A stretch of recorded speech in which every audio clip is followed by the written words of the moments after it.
अस्सलाम वालेकुम नाज़रीन, मैं हूं फयाज़ अहमद अपने चैनल फयाज़ अहमद तज़किया के साथ। नाज़रीन, आपसे गुजारिश है कि मेरे चैनल को सब्सक्राइब करें और बेल आइकन का बटन दबाएं। नाज़रीन, आपसे ये भी गुजारिश है कि मेरी वीडियोस मुकम्मल देखें। नाज़रीन, अपने चैनल का नाम दोबारा रिपीट करता हूँ, फयाज़ अहमद तज़किया। बराए करम आप इसको सब्सक्राइब करें। नाज़रीन, टॉपिक लोकल है। नाज़रीन, जैसा कि आपको मालूम है कि पीटीआई और हुकूमत के दरमियान बातचीत चल रही थी। बातचीत के मुख्तलिफ दौर चल रहे थे, तो मुख्तलिफ इश्यूज़ पे बात हो रही थी। तो आज से तकरीबन हफ्ता 8 दिन पहले पीटीआई ने एक ऐलान किया था कि हम चाहते हैं कि हुकूमत जो है एक कमीशन बनाए, जुडिशल कमीशन, जिसमें जजेस हों, हाई कोर्ट के या सुप्रीम कोर्ट के वगैरह जजेस हों, और वो इंक्वायरी करे कि 9 मई के सामने के हवाले से उनका कहना था कि आप हुकूमत जो है वो इंक्वायरी कमीशन बनाएं और फिर उसकी रिपोर्ट भी हम चलेंगी। तो उन्होंने कहा था कि अगर जो है वो हुकूमत इंक्वायरी कमीशन नहीं बनाती तो हम फिर जो है बातचीत के हवाले से सोचेंगे या फिर हम बातचीत ख़त्म करेंगे।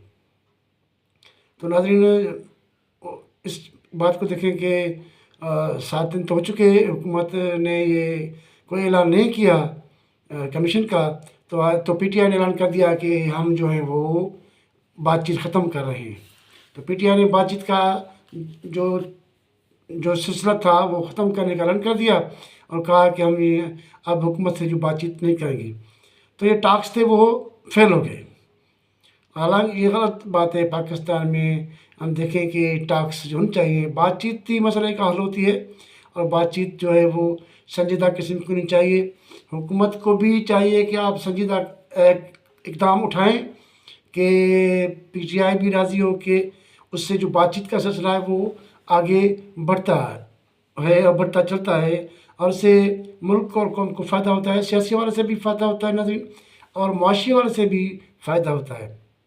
जिस मुल्क में सियासी अदम इस्तेहकाम होता है वहाँ मुआशी अदम इस्तेहकाम भी होता है। तो इस हवाले से ये बात अच्छी नहीं है कि पीटीआई ने जो है आज ऐलान कर दिया कि हम बातचीत नहीं कर रहे हैं और ये तोड़ दिया सिलसिला। तो ये अफसोसनाक बात है, बातचीत करनी चाहिए थी। तो इससे हम एक बात कहें कि पाकिस्तान में जो है इस बातचीत के वजह से फैसल वाडा जो है वो पीटीआई के पुराने मेंबर रह चुके हैं। तो उन्होंने पहले कहा था कि बातचीत जो है वो आगे नहीं चलेगी और बातचीत ख़त्म होगी और बिना किसी नतीजे के ख़त्म होगी। और जो है उसका कहना है, उसने इल्ज़ाम लगाया है कि पीटीआई के जो भी मौजूदा लीडर हैं वो चाहते हैं कि बानी पीटीआई जो है वो जेल में रहे, और इसी वजह से वो टाइम ले रहे हैं और वो हुकूमत को फुल टाइम देंगे, 5 साल के पूरा निकाले, इसीलिए वो लेतलाल से काम ले रहे हैं और वो सिंसियर नहीं है। तो उसने पहले ये बात की थी फैसल वाडा ने। अगर हम देखें आज तो ये फैसल वाडा की बात सच हो गई नाज़रीन।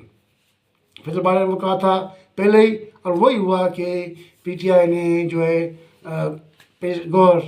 बैरिस्टर गौहर ने ऐलान किया कि भाई हम बात ख़त्म कर रहे हैं पीटीआई की बानी के हुक्म से, और ये बातचीत ख़त्म हो गई।